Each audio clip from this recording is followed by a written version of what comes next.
sound design. Dan gue juga bakal ngejelasin soal gimana caranya gue milih musik dalam video. Seberapa penting peran audio dalam bidang seni videografi? Penting banget. Karena menurut gue sendiri, audio dan visual itu berada di strata yang sama dalam bidang seni videografi. Terus apa fungsinya? Fungsinya banyak banget. Fungsinya ngegambarin emosi, mood, perasaan, kondisi, sampai ngebawa cerita kepada penonton yang lu tuju. Balik pada tahun 1900-an awal, era itu dikenal sebagai era film bisu. Kenapa film bisu? Karena semua film dibuat pada saat itu tanpa dialog, Pak. Kenapa tanpa dialog? Apa supaya edgy? Kagak. Karena teknologi waktu itu belum mendukung untuk perekaman suara pada gambar. Nah, ketika teknologi udah maju kayak sekarang, masalah audio, sound, scoring, sound design itu nggak serta-merta ditinggalin orang, Pak. Bahkan ditingkatkan gitu.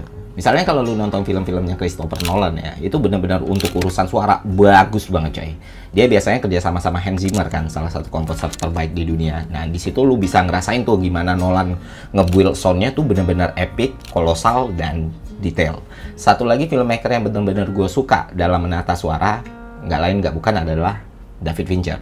Nah, kalau lu nonton film-filmnya David Fincher, dia itu benar-benar detail banget soal suara. Dia berusaha untuk bikin suara serealistis mungkin tanpa mengurangi rasa kenyamanan penonton.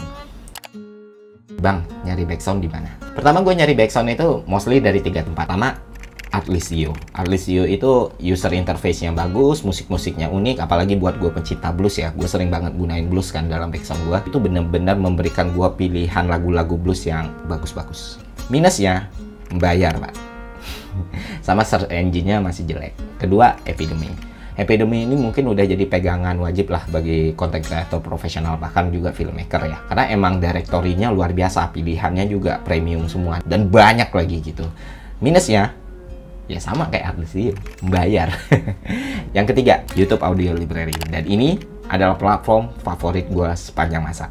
Jadi senjata utama gue selama ini dalam mencari background. Jadi gini, kenapa gue suka banget sama YouTube Audio Library? Karena search engine-nya luar biasa, coy. Luar biasa banget. Itu lu kalau cari lagu dengan keyword yang general atau umum, kayak misalnya vintage, retro, atau bahkan lu bisa nulis nama negaranya kayak Prancis, Rusia. Kalau lu nyari-nyari lagu yang ada nuansa Prancis atau Rusianya ya, itu semua lagu yang lu pengen bakal tersedia di sana.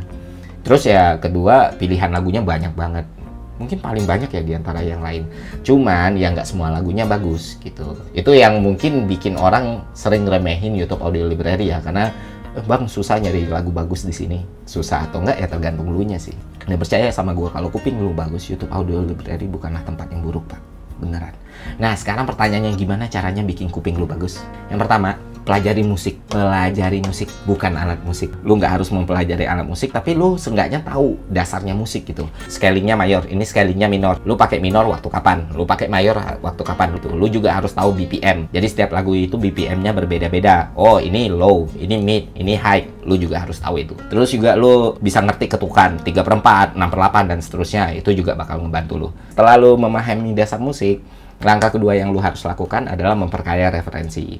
Jadi cobalah untuk menonton video-video atau film-film yang di luar pakem lu gitu loh. Bukan idola lu yang buat, atau lu coba explore film-film yang selama ini nggak lu tonton dan lu bener-bener fokus untuk merhatiin gimana tata suara yang mereka lakukan. Percayalah, itu bakal memberi manfaat yang besar untuk lu. Yang ketiga, cobalah berbagai genre. Jangan kepatok sama satu genre doang. Hal yang gue lihat adalah beberapa videografer itu sebenarnya berbakat, tapi ya itu mereka nyangkut sama satu genre doang, which is itu EDM. Seberapa banyak video di dunia ini yang dibuat pakai background EDM? Ujung-ujungnya apa? Kreativitas kita mati, Pak, karena kita kebiasaan pakai pattern yang sama gitu. Dan contoh paling sederhananya ya kayak gini deh. Di EDM kan banyak hook ya.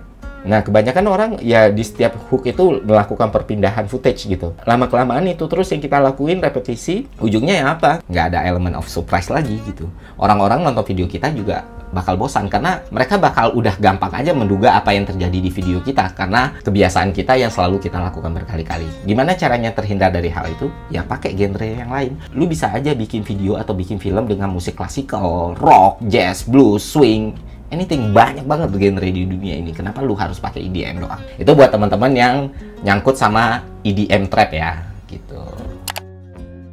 Lu tau nggak kalau di dunia film profesional ada departemen yang namanya Foley. Terus ada juga profesi yang namanya Foley Artist. Apa fungsinya mereka? Ya mereka itu membuat suara untuk sebuah film.